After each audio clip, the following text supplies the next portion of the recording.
que é a homossexualidade dentro do clero mesmo. É um recorte muito, muito definido. Bom, no seminário eu já sabia que eu era gay, mas eu não tinha essa intenção, eu vou para o seminário para me esconder, eu vou usar a igreja como uma ferramenta de proteção, para eu não enfrentar o mundo, a homofobia, eu vou para a igreja, aí eu me torno padre, né? Ao menos não conscientemente. Eu não fui com essa maldade, com essa intenção, vou enganar as pessoas, os fiéis, minha família. Não. Só que quando eu chego nos encontros vocacionais e depois de morando, eu logo constatei que a maioria esmagadora dos jovens que estavam ali eram gays como eu. Aí eu, calma, eram pessoas de várias cidades. Por que eles estão se atraindo por esse ideal? Começou ali aquela dúvida, mas um adolescente muito imaturo, né, ainda não sabia o porquê e a gente meio que vai levando. Quando eu entro no seminário, a gente tinha uma turma... A sua ideia, você achava que eles estavam ali por causa da fé mesmo, da crença, né? Sim, depois você vai entender, né, que eu entrevistei várias pessoas para o livro, você vai entender que há vários motivos de um gay entrar no seminário.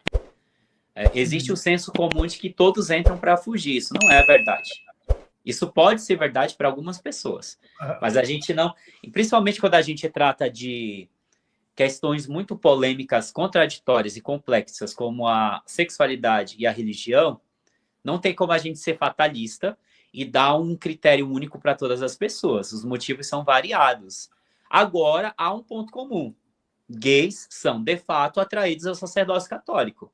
O meu papel enquanto pesquisador e curioso no assunto é entender os motivos que levam e por que esse ethos aí ele é atraente aos gays. Por que os gays se atraem em viver esse tipo de experiência, né? Na sua vivência, até uma forma de sublimação, talvez, não sei, tem várias respostas. Mas voltando,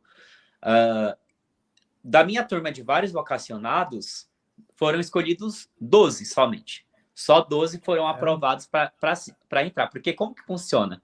Tem um encontro vocacional que participa ali dezenas de garotos, né? Às vezes tem encontros com quase 30, sabe? Sim.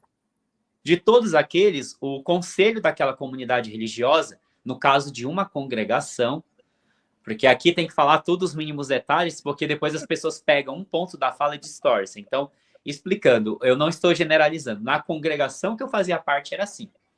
Pegava aquele grupo de 30 garotos, o conselho de sacerdotes e religiosos daquela comunidade fazia uma entrevista, estudavam o nosso histórico, até o boletim da escola eles chegaram a olhar, no meu caso, né?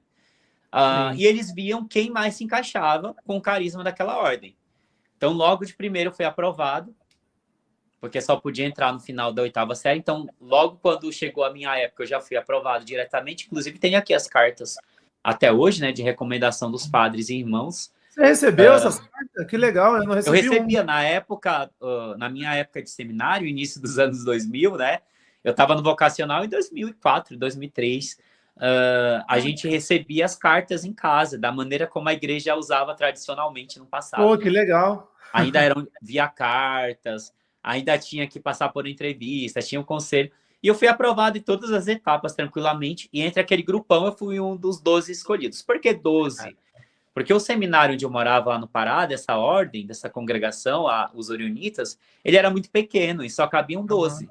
Era o número exato que cabia no seminário. E dentre esses 12 eu fui escolhido, aí eu entrei.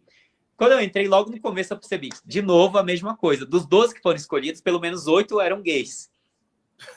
Caraca. Eu falei, caramba, tem alguma coisa aí. Primeiro assim, dos dois lados tem alguma coisa. Primeiro, do porquê tantos gays estão buscando essa experiência de vida. E segundo, porque a igreja, no seu poder de admissão, escolheu gays para compor seus quadros. Porque ali naquela situação, a própria igreja, através da pequena obra da Divina Providência, que era a congregação que eu fazia parte, os orionitas, ela escolheu quase todos gays para compor seus quadros.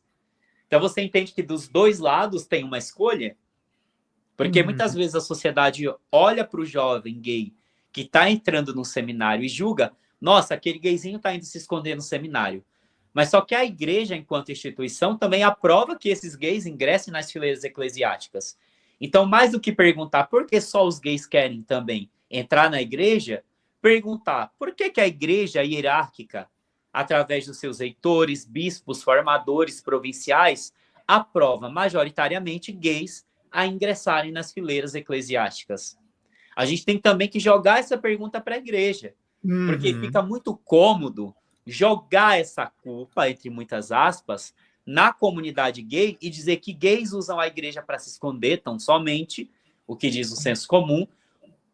O que vale lembrar que não deixa de ser uma verdade, mas ela tem que ser uma verdade contextualizada e que está dentro também de outras várias escolhas que levam um gay a optar por essa vida. E também jogar, como eu continuava, essa pergunta para a igreja, do porquê a própria igreja, dentro do seu poder de escolha, escolhe homens gays para ingressar na vida religiosa e sacerdotal.